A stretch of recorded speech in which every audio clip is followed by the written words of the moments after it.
tema que estoy hablando es por la fe Moisés. Y esta vez estamos en la 6ª sesión. Y le he llamado comiendo el pan del cielo. En Éxodo 16 y también vamos a ver Juan 6. Es algo tan glorioso poder entender el Antiguo Testamento en base al Nuevo Testamento. Le da sentido, aunque aisladamente tiene su sentido, pero no está completo. Lo que abre los tesoros de las Escrituras es el Nuevo Testamento.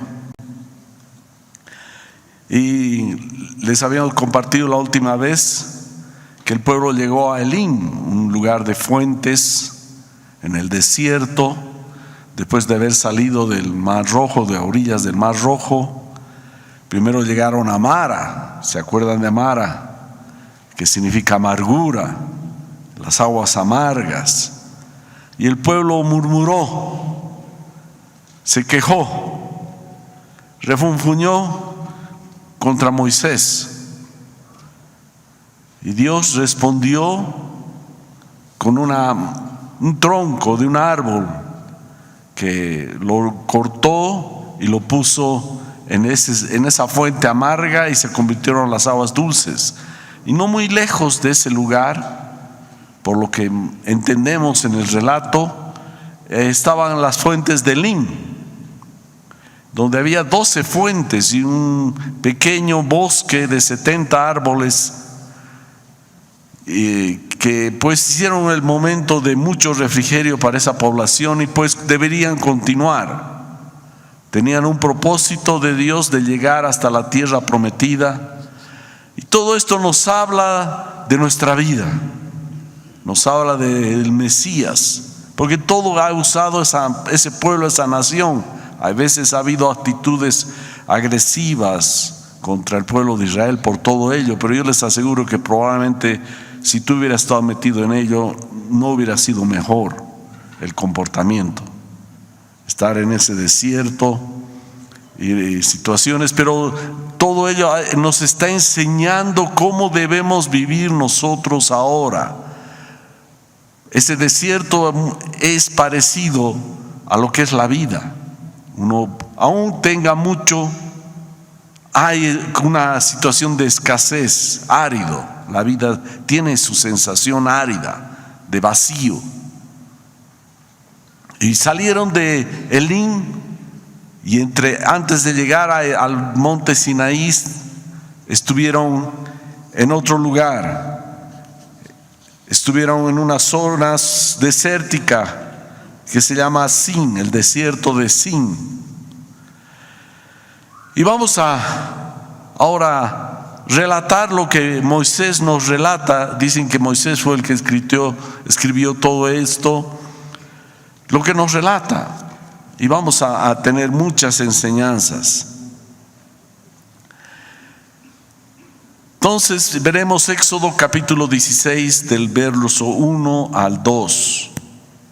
Y dice así: partieron de Elim y toda la congregación de los israelitas llegó al desierto de Sin, que está entre Elim y Sinaí, el día 15 del segundo mes después de su salida de la tierra de Egipto. Y toda la congregación de los israelitas murmuró contra Moisés y contra Aarón en el desierto. 45 aproximadamente días de salida de Egipto llegan a este desierto del Sin, que era todo el Sinaí es básicamente un desierto. No es un lugar lleno de vergeles, es casi un desierto. Así que si dentro de ese desierto había una zona que se llamaba desierto de Sin, ha de ser mucho más árido, mucho más seco el lugar. Entonces dice el que nos relata que todo el pueblo, el conjunto de Israel, empezaron a refunfuñar, empezaron a quejarse. Había indignación en ellos, culpaban a Moisés y a Aarón de todo este problema de la ausencia de alimento. Esta vez se quejaron de que no había alimento, Me imagino que se les acabó el alimento que habían traído de Egipto, y pues llegaron a este lugar y ya había ausencia de alimento y empezaron a protestar.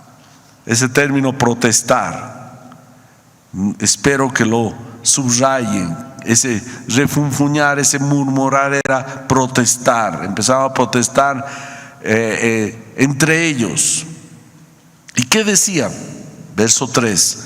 Los israelitas les decían: ojalá hubiéramos muerto a manos del Señor en la tierra de Egipto. Escuchen bien: ojalá hubiéramos muerto a manos del Señor en la tierra de Egipto, cuando nos sentábamos junto a las ollas de carne, cuando comíamos pan hasta saciarnos, pues nos han traído a este desierto para matar de hambre a toda esta multitud. Empezaron en esas circunstancias difíciles, empezaron a subir en sus corazones una queja, que hubieran preferido morir esclavos que ser salvados de los egipcios. Empezaron la preocupación empezó a subir, empezó a engrandecerse el problema en su mente, y empezaron a exagerar las cosas que estaban diciendo, de tal manera que se estaban ellos mismos empujando a una situación mucho más difícil. ¿Había problema? Sí, había problema, pero empezaron a agrandar la problemática. ¿No les suena eso común? Preferían ese plato de comida digo algo, que aproximarse a la presencia de Dios. ¿Por qué no oraron? ¿Por qué no buscaron al Señor?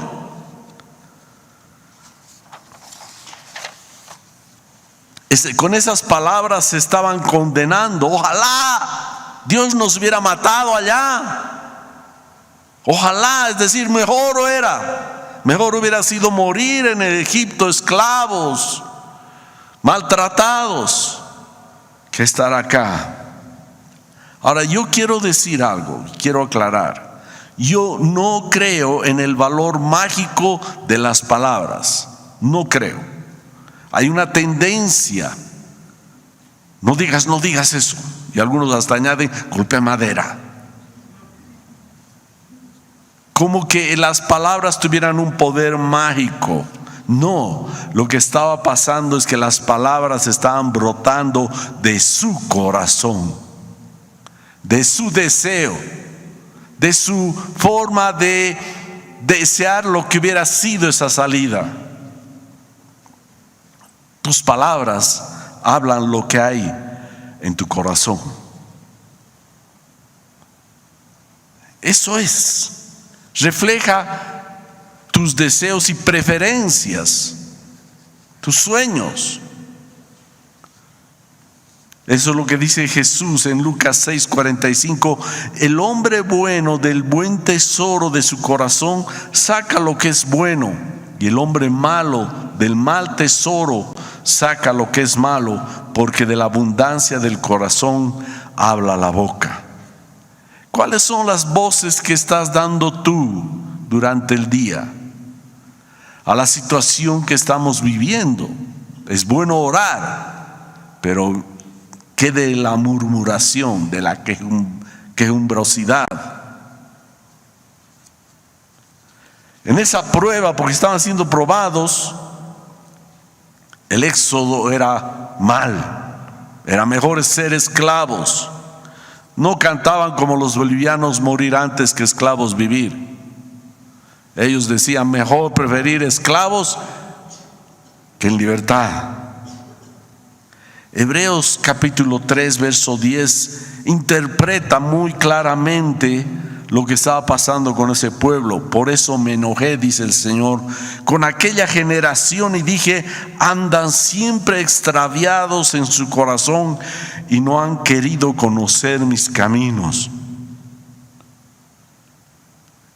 Dios estaba ahí, estaba escuchando, porque Dios ahí mismo les dice: he escuchado. Dios está acá, estás en un cuartito, ahí está el Señor escuchando lo que tú dices, tu voz. Isaías 65:2 dice: todo el día extendí mis manos hacia un pueblo rebelde que va por mal camino, siguiendo sus propias ideas, sus propios sueños, sus propios deseos. ¿Qué era lo que tenía que hacer? La anterior vez habíamos visto que debería el pueblo haberse acercado a orar a Dios. ¿Cuál es el camino de Dios para en este momento ese pueblo? El camino del Señor era buscar la presencia. Dios estaba ahí. Era cuestión de buscarlo al Señor y decir: Señor, necesitamos de ti.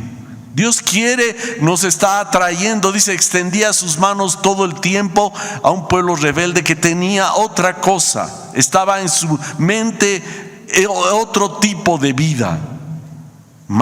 Tenía más importancia sus deseos, sus sueños, que la presencia de Dios que estaba con ellos. Ellos no buscaron la presencia de Dios.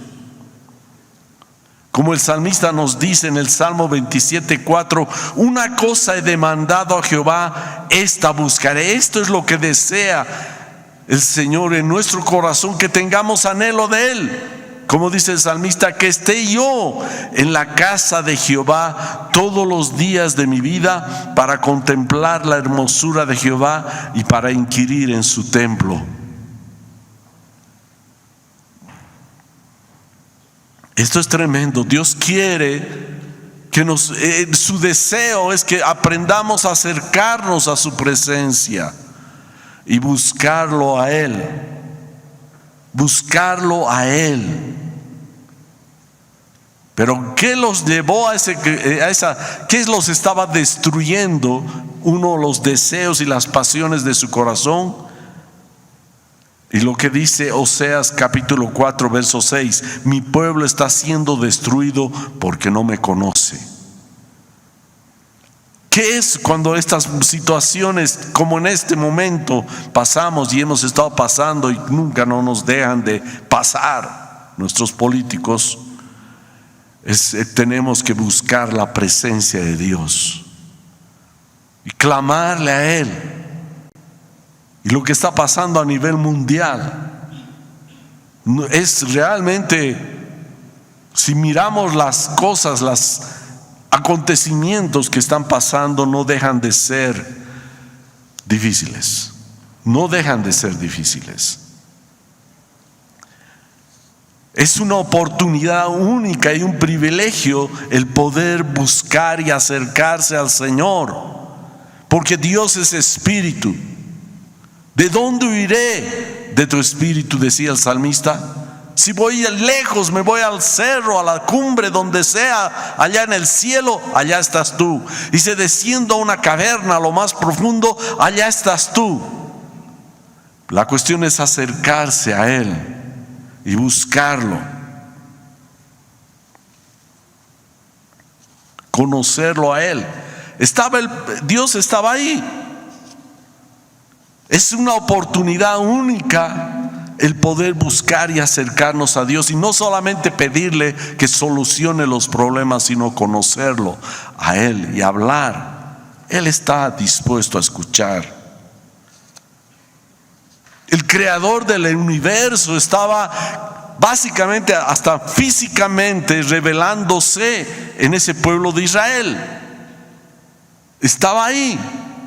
Habían visto su mano en una columna de fuego y de una nube. Estaba Dios ahí, Dios abriendo.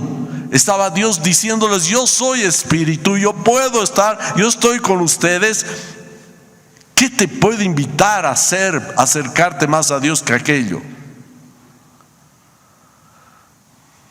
Hay religiones que dicen que tienen que viajar hasta cierto lugar allá por Arabia Saudita, y miles de miles, hasta por millones, van a dar vueltas alrededor de una piedra y tiran piedras y cosas así, o hacen sacrificios y de toda clase, inclusive acá. ¿por qué no nosotros buscar y acercarnos a su presencia? Lo mismo acá en la iglesia.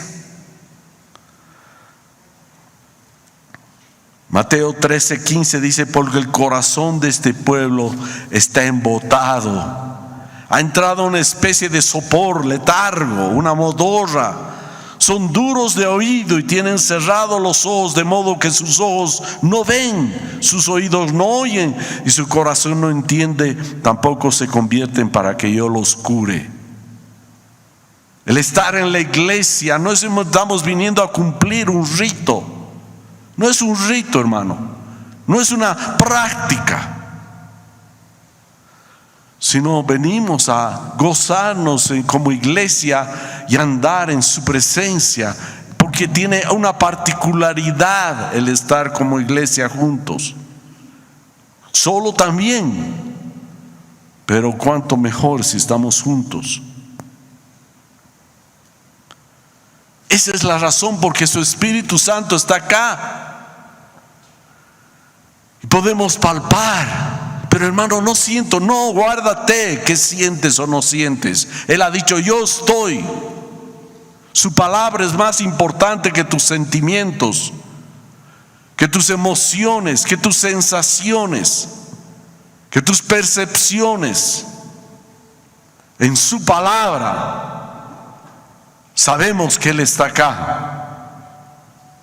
Amén. Es una oportunidad haber sido rescatado por el Señor para poder acercarte y disfrutar de su presencia, de su gloria. En Juan 16:13 dice: pero cuando el Espíritu, el Espíritu de verdad venga, los guiará a toda la verdad, porque no hablará por su propia cuenta, sino que hablará todo lo que oiga, y además lo que va a venir.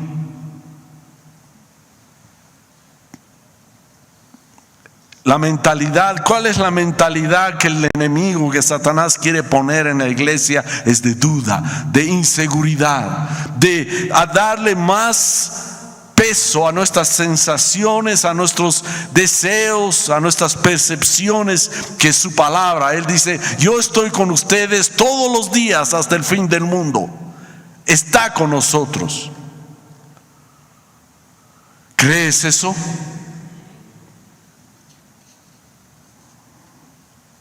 Es lo mismo que hizo con Adán. El día que Dios le dijo: vas a morir, y Satanás le dijo: no vas a morir. No es cierto. Satanás siempre va en contra y nos impulsa a aquello, a negar lo que Dios nos ha dicho: yo estoy con ustedes.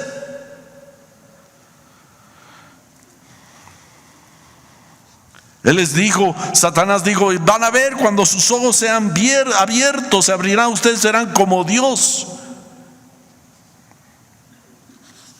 ¿Y qué decía el pueblo de Israel? Nos ha sacado no para salvarnos, sino para morir de hambre acá. Era la voz del diablo. Dios le había dicho: yo los voy a llevar hasta la tierra prometida. Me llevará.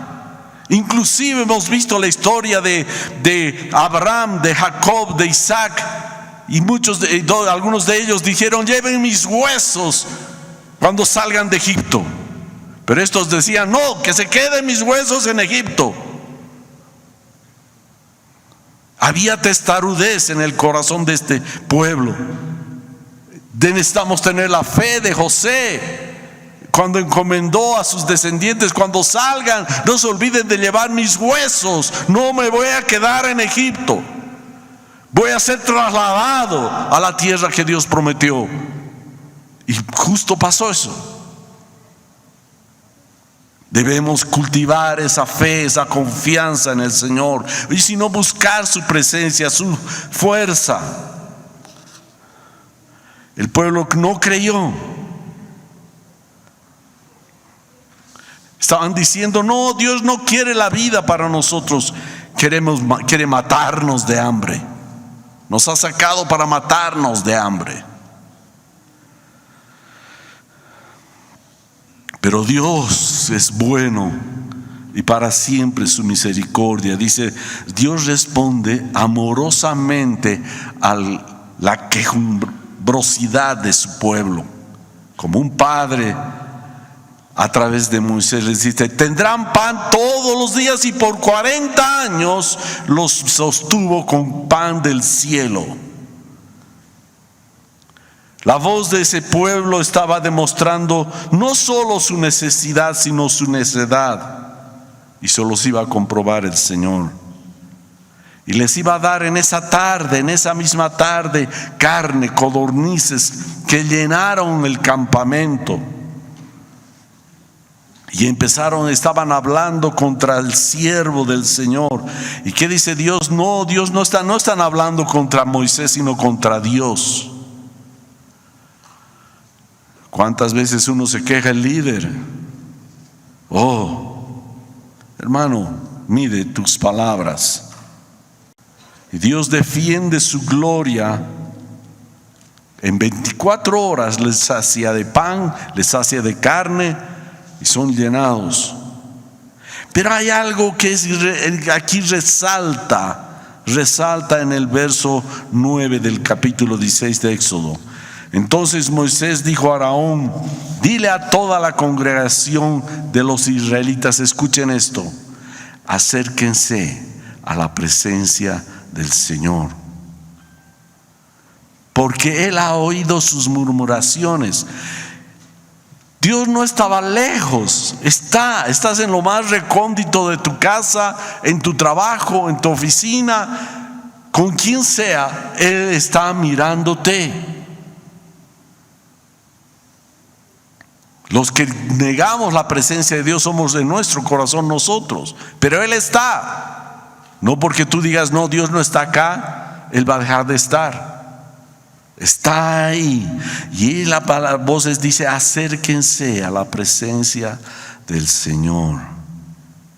Y mientras Aarón hablaba a toda la congregación de los israelitas, miraron todos hacia el desierto y vieron que la gloria del Señor se apareció en la nube. Dios estaba, pero Dios manifestó físicamente su gloria. Él está. No necesita aparecer una gloria, una nube. Ay, aquí está la presencia de Dios, como algunos tratan de hacer las situaciones. Solamente ahí está. No, Él está. La cuestión es si lo crees o no. Y el Señor habló a Moisés y le dijo, he oído las murmuraciones de los israelitas, háblales y diles, al caer de la tarde comerán carne y por la mañana se saciarán de pan, sabrán que yo soy el Señor su Dios.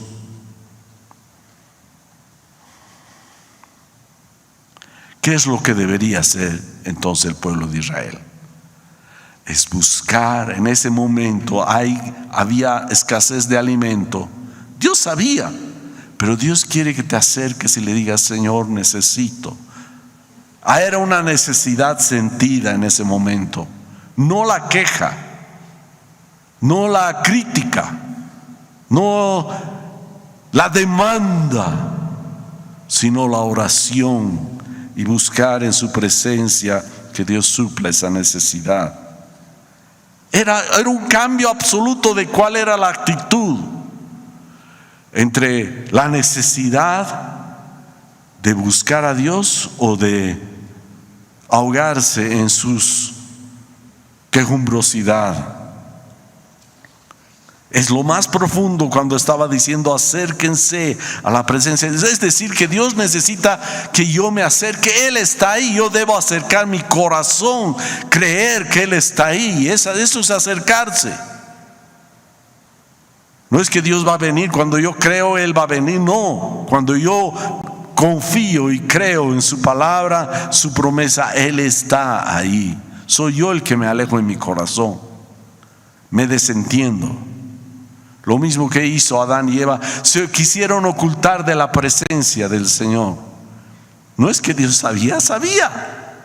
¿Dónde se oculten? Él está.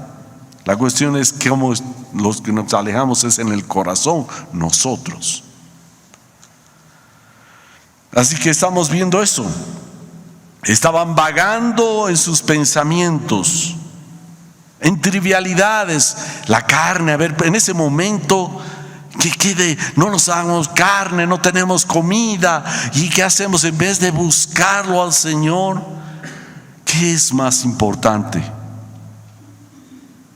Por eso la palabra de Dios dice: no solo de pan vivirá el hombre, sino de toda palabra que sale de la boca de Dios. Vemos en esta parte que había desconfianza en Dios y nos lleva a hablar incongruencias. Preferir esclavos a ser libres, como lo hizo Israel. Del corazón sale lo que tú dices. Nuestra prioridad es buscar la presencia del Señor. Ahora veremos Éxodo 16:20, ahí vemos cómo Dios cumple lo que ha prometido. Y de inmediato, en Éxodo 13 al 15, mejor, primero antes, por la tarde subieron las codornices y cubrieron el campamento. Y por la mañana había una capa de rocío alrededor del campamento. Cuando la capa de rocío se evaporó, había sobre la superficie del desierto una cosa delgada como copos, menuda como la escarcha sobre la tierra. Al verla, los israelitas se dijeron unos a otros: ¿qué es esto? Porque no sabían lo que era. Es el pan del Señor que les da para comer, les dijo Moisés.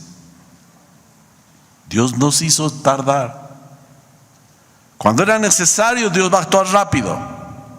Cuando no, Él sabe hasta dónde.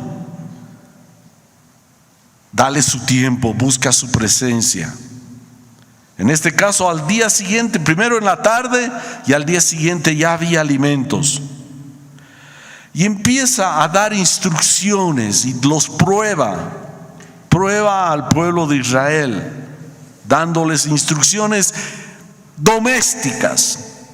Pero cuando el Señor da instrucciones domésticas, son mandamientos, son ordenanzas, son ley. Cuando Dios habla es ley, es indefectible, no podemos huir.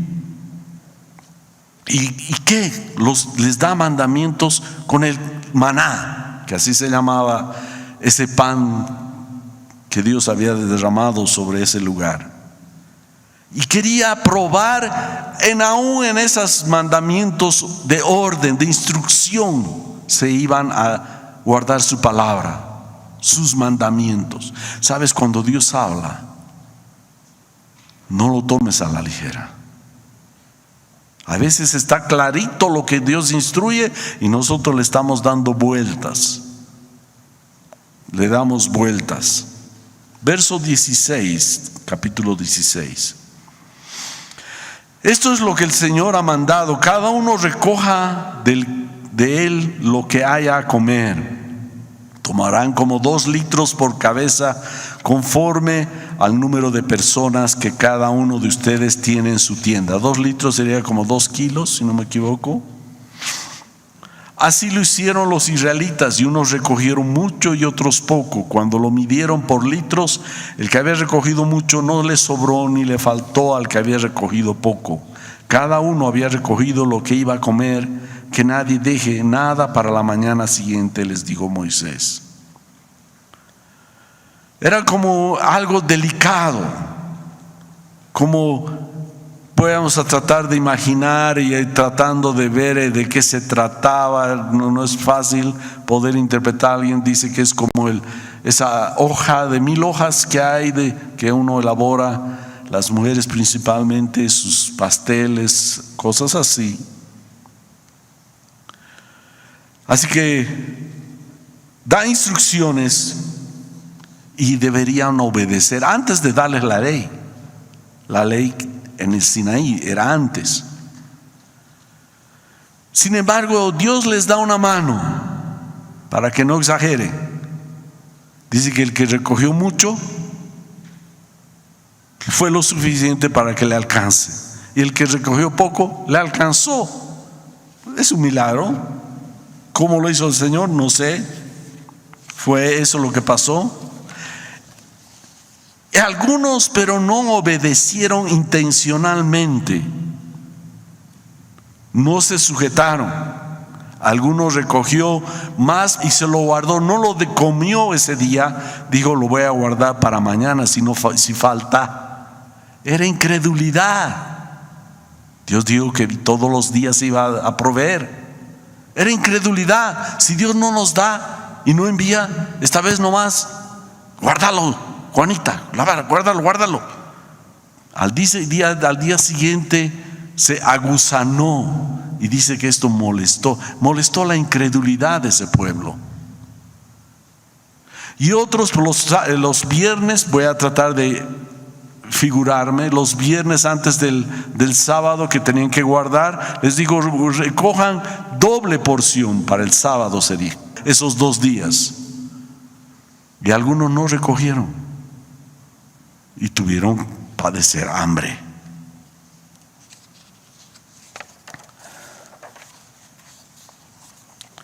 El verso 28 de Éxodo menciona esa incredulidad de esas personas. Dios quiere entrenar nuestro oído a que seamos obedientes hasta donde comprendemos. Entonces el Señor dijo a Moisés: ¿hasta cuándo se negarán ustedes a guardar mis mandamientos y mis leyes? Moisés se molestó también. Y así fue lo que pasó.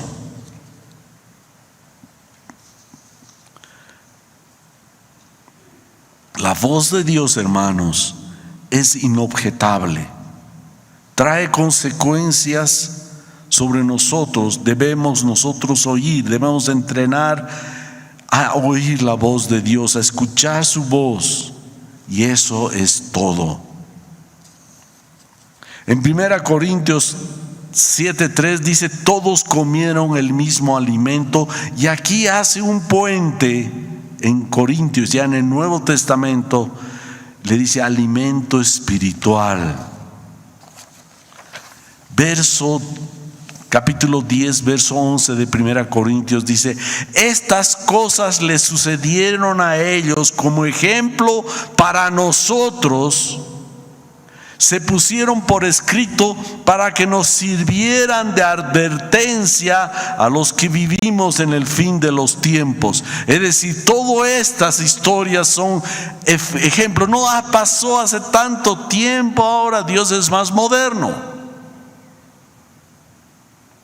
No, han sido escritas para que nosotros hoy día, en este tiempo, temamos en nuestro corazón de cómo es nuestra actitud como hijos de Dios ante su palabra. No lo tomemos en poco. Escuchemos su consejo cuanto antes. Doblemos nuestras rodillas y busquemos de su gracia para poder practicar su palabra por el Espíritu Santo. Dios tiene un corazón de padre, responde afirmativamente, pero hace notar también las faltas que cometemos. Da normas o mandatos sobre cuándo, cómo, dónde, como lo hizo con el maná, cómo debería el pueblo manejarse con este alimento novedoso, único. Ya estamos entrando al Nuevo Testamento para ver que todo aquello es una historia de lo que sería el Mesías para nosotros, que para mí. Y veremos sobre el pan del cielo. Estaba Jesús por Cafarnaúm y había una multitud de gente. Dice las Escrituras 5,000 varones. Eso no contaba a las mujeres ni los niños. Así que podríamos de una manera conservadora decir alimentó a más de 10,000 a 12,000 personas. Y estas personas se sintieron, hizo ese milagro, lo vieron, multiplicó los panes, se alimentaron. Y Jesús se fue. a orar, y sus discípulos se quedaron, y el momento dado se agarraron, se subieron a unas barcas y se fueron solos. Jesús fue a darles encuentro en pleno mar, caminando Jesús sobre el mar. Y dice que mientras se estaba acercando Jesús a la barca, inmediatamente arribaron a la orilla del mar. Todo era, a momentos era casi como un sueño lo que estaban viviendo esos discípulos.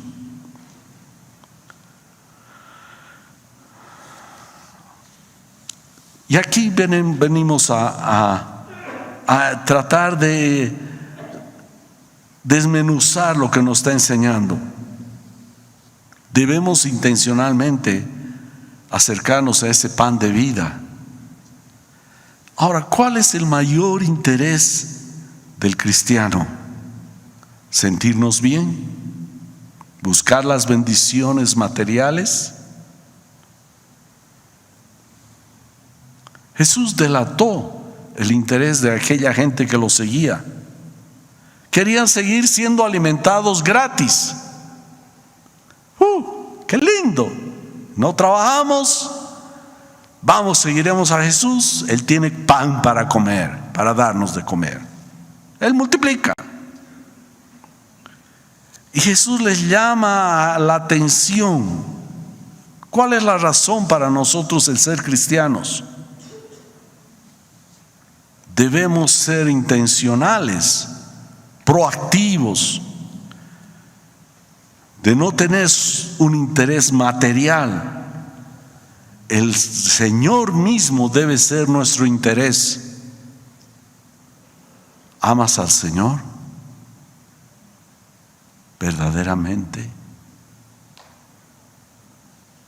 Hay un verso en Corintios que dice que sea anatema aquel que no ama al Señor.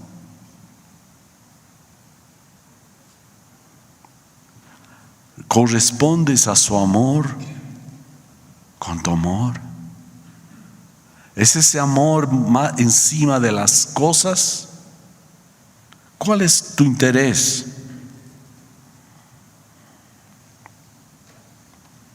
¿Eres tú el interés de ti? ¿O es Él el interés por ti? En 2 Corintios 5:14 dices: y por todos murió, para los que viven, ya no vivan para sí mismos, sino para aquel que murió y resucitó por ellos. Es decir, el propósito de Dios en nuestras vidas es Él, porque Él es y nosotros no somos. ¿Qué quieres decir con eso? Tú, hermano, eres tan pasajero como ese maná del campo. Un rato estás, sale el sol y se derrite y desaparecemos, mientras que Él permanece para siempre. Él es la fuente de la vida. El descontarlo o tener a Él como secundario no es la razón. Y no es que Dios está diciendo: ámame, ámame, ámame, ámame. No es ese interés como nosotros podríamos ser egoístas, egocéntricos. Él nos dice: porque yo soy el que soy, y tú no eres más de lo que yo puedo dar por ti. Es decir, nuestra vida depende de Él, nuestra existencia es Él. No por simplemente un amor egocéntrico, porque nuestra existencia depende de Él. Y no es un Dios orgulloso y busca que lo adoren, y demandante, exigente, caprichoso, como lo son los dioses muchos que hay en este mundo. Él dio su vida por ti. Y Él ha dicho: yo he dado mi vida por ti, ahora haz lo mismo, tú da tu vida por mí. Por todos murió, para que los que viven ya no vivan para sí, sino para aquel que murió y resucitó por ellos. ¿Puedes eso? Y si vivimos, para Él vivimos. Y si morimos, así que sea que vivamos o que muramos, somos del Señor. Amén.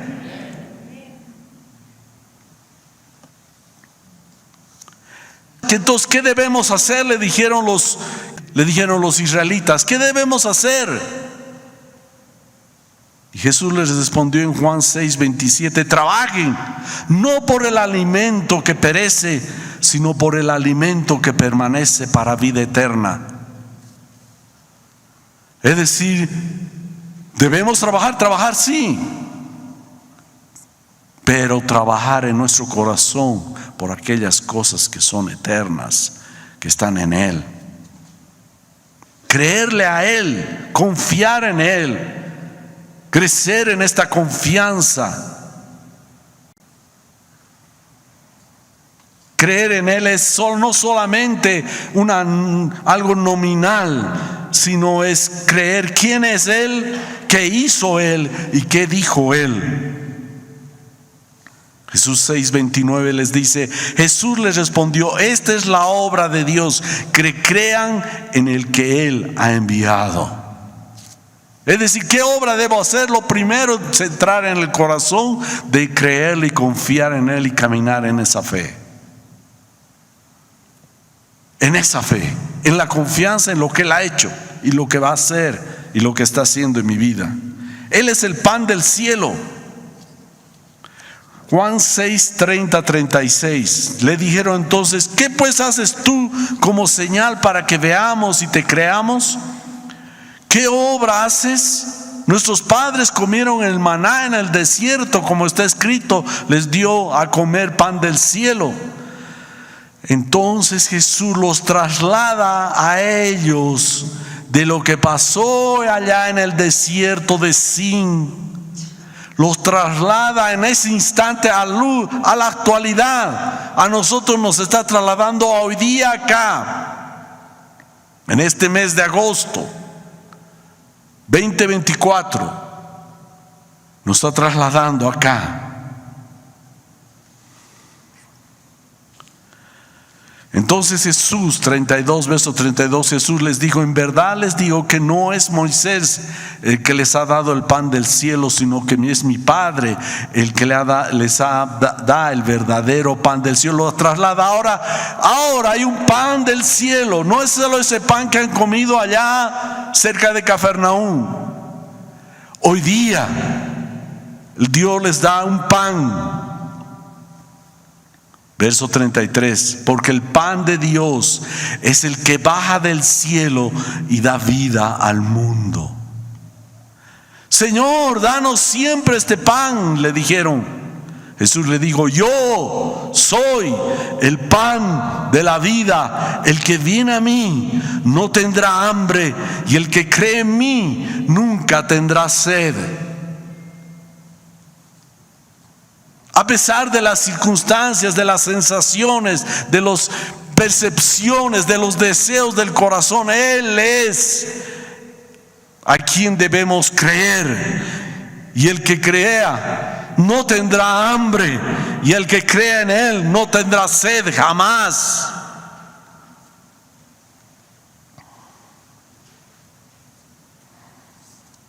Jesús encamina lo que sucedió con Moisés, los traslada, y no solamente los llevó a ese momento un día antes en Cafarnaúm que les dio el pan, sino que los traslada en ese instante en el desierto y les digo, yo soy el pan de vida para ustedes. Estaba diciendo, cómanme a mí, digiéranme a mí, másquenme a mí. Debemos creer verdaderamente en Él, a Él, alimentarnos de Él y su palabra, alimentarnos o comer de sus dichos, alimentarnos de Él y asumir y aceptar su obra, sobre todo aquella redención que lo ha hecho en la cruz, resucitando de entre los muertos.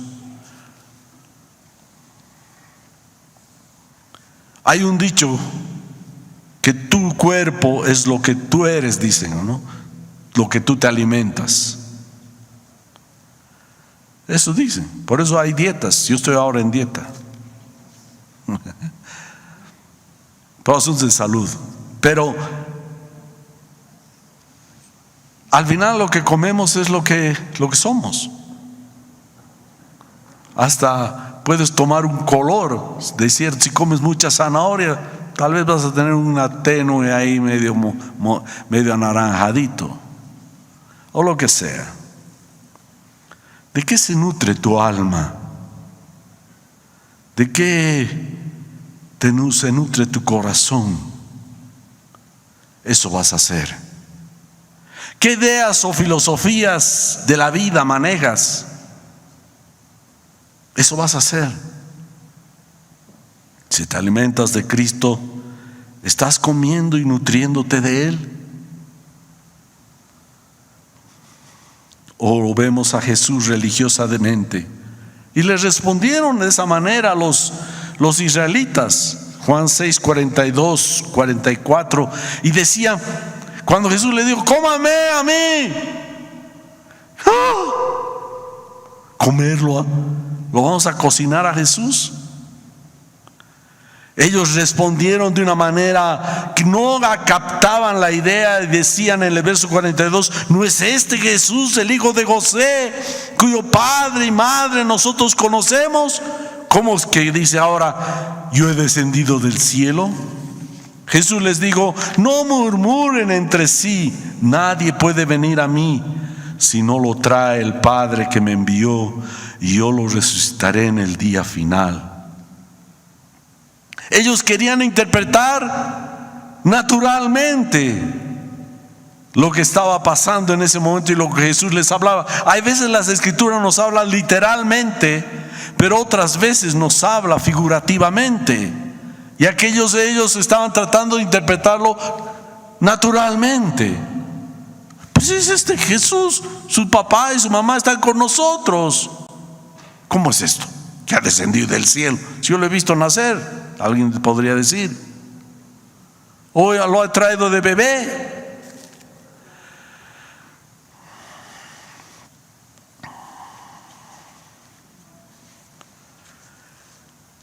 Ahí es, nosotros debemos en este caso interpretar espiritualmente. Como dice Juan, en el principio era el Verbo, y el Verbo era con Dios, y el Verbo era Dios. Él era en el principio, y todas las cosas fueron hechas por Él. Y nada de lo que existe no ha sido hecho si no ha sido hecho por Él.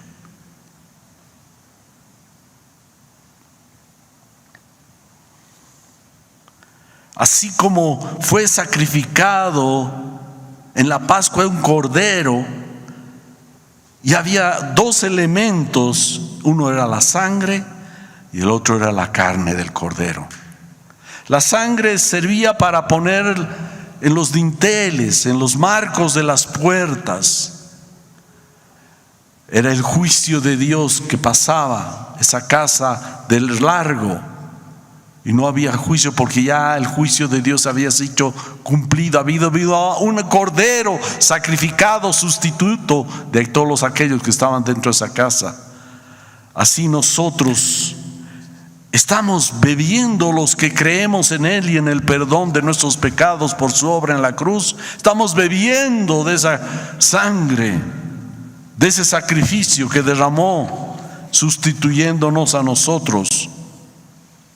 Pero ese mismo cordero a quien habían sacado la sangre, no solo deberían ir ponerlo, cocinarlo, sino que deberían comerlo.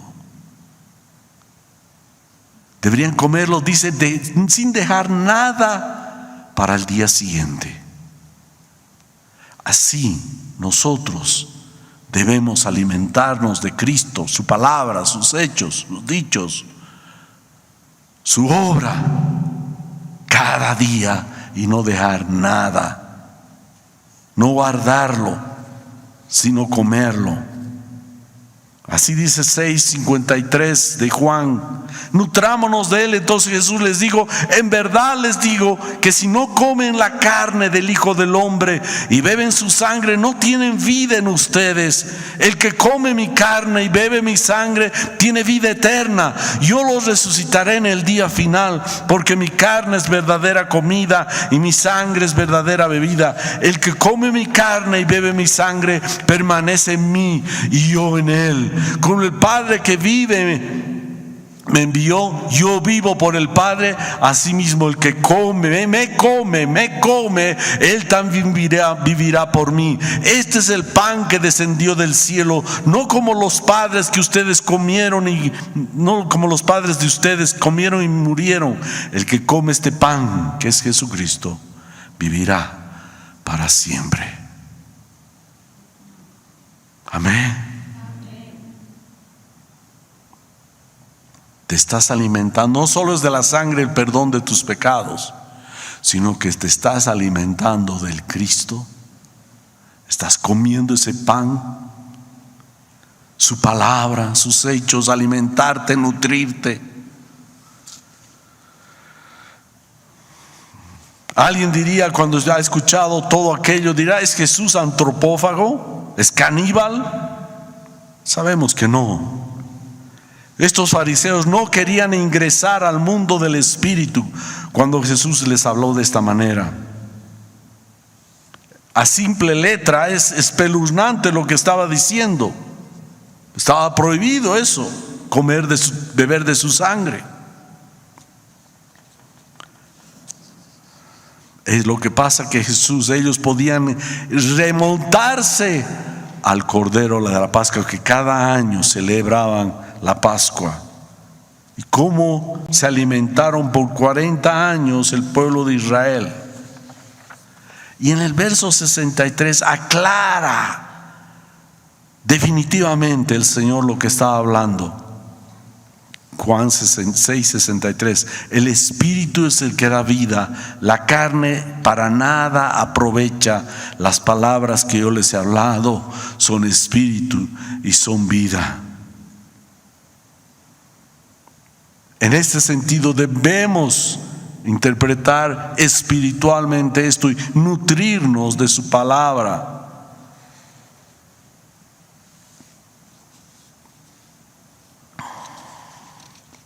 Ellos tenían un choque contra lo que sus ojos veían, lo que habían vivido. Por eso dijeron: ¿acaso no es este Jesús el hijo de José, cuyo padre y madre nosotros conocemos? ¿Cómo es ahora que dice: yo he descendido del cielo? No podían entenderlo, no podían comprenderlo.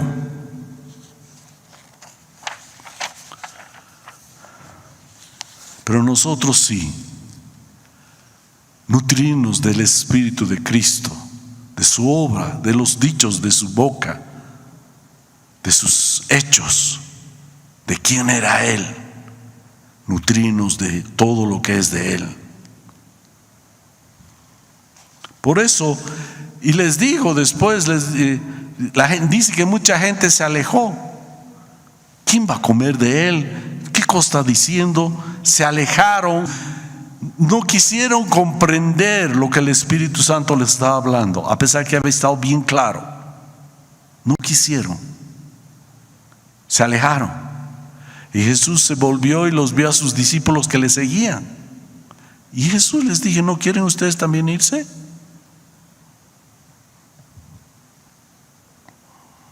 ¿Y qué les responde Pedro? Está en Juan 6, 68 y 69. Simón Pedro le respondió: Señor, ¿a quién vamos a ir? Tú tienes palabras de vida eterna, y nosotros hemos creído y sabemos que tú eres el Santo de Dios. ¡Wow!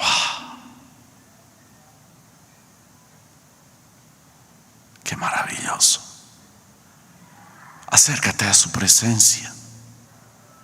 Necesidades, desafíos, incongruencias en la vida hay a montones. Todo este mundo es un taller, una oportunidad para acercarnos a Dios y buscar en su presencia nuestras respuestas que necesitamos. Amén. Amén. No lo veas naturalmente. La iglesia no es para las cosas simplemente naturales. Es un bonito lugar, lo podemos encontrar, comodidad, bonitas sillas. Qué bonito cantan los hermanos. ¿Han visto? A veces Dios puede usar en la primera vez para ello. Pero ya después es que debemos empezar a alimentarnos del Mesías.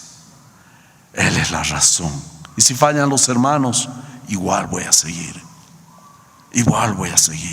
alimentándome de Él.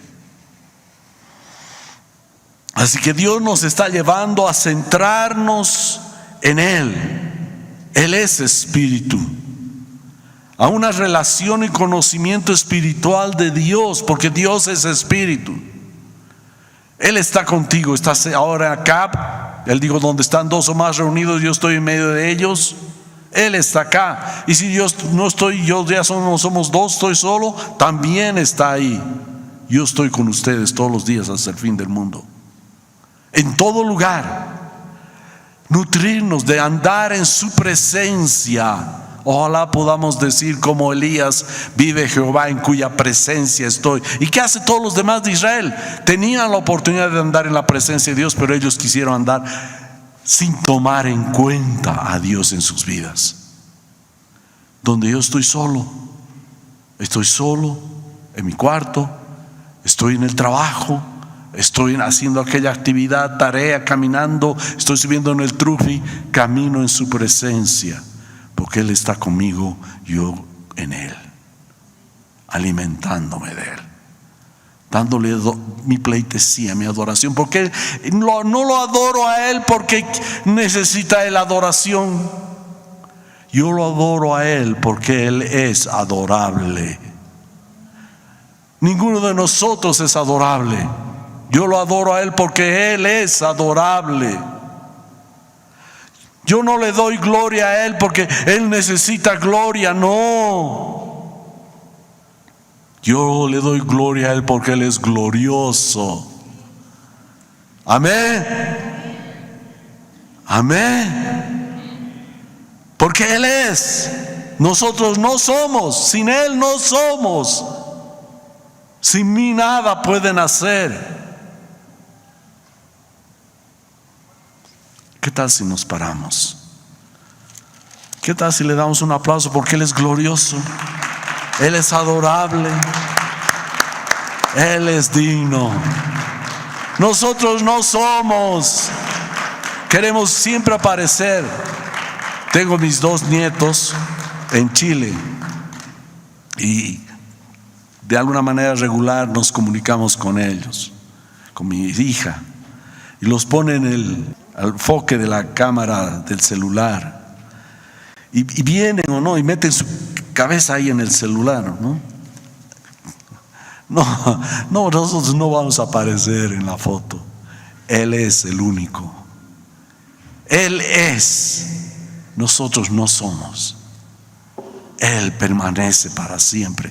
Nuestra vida está escondida en Él. Y cuando Él aparezca, ¿quiénes aparecerán? Los que están escondidos en Él. Amén.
de hoy haya sido de bendición para tu vida.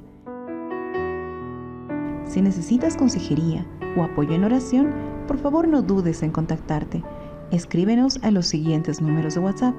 En la Ciudad del Alto, al número 719-05-791. 719-05-791. En la zona central, al número 732-11-354. 732-11-354.